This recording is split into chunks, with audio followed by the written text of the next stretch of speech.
Alright guys, today's video I'm going to show you how to remove the cluster out of a 2009 to 2014 Ford F-150. Kind of easy to do.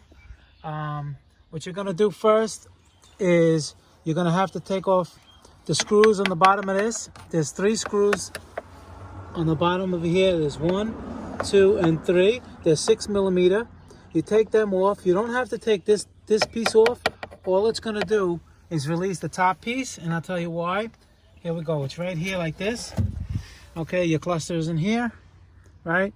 Now, when you take those 3 screws off, see how this is this padding over here, little fake leather thing, it's connected to this. So you can't just pull this off without taking this cover off. That's why you got to take those 3 screws out.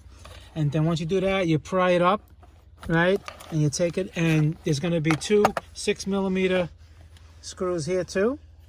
Okay, that are right here, 1 and 2, and then this whole thing is going to pop right out. Okay, keep it just like this. Okay, so you got your 3 screws on the bottom, and you got your 2 screws on the top, 6mm, and then you're exposed to this. Now here's the cluster, and you're going to have 7mm, 1, 2, 3, and 4. You take those 7mm, those 4 bolts out, and then the cluster comes out. Okay, this is the one that was in the car. So what you're gonna do is just gonna disconnect the plug. The plug is right here. You just take the plug out and you slide it right out.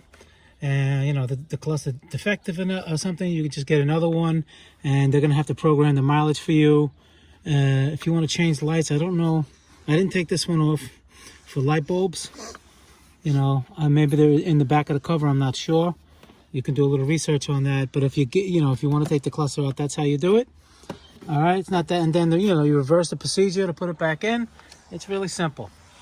All right, guys. You got any questions? Just let me know. I'll answer them as soon as I can. Motorcar Nut 2020. I'll see you guys in the next video. Thank you.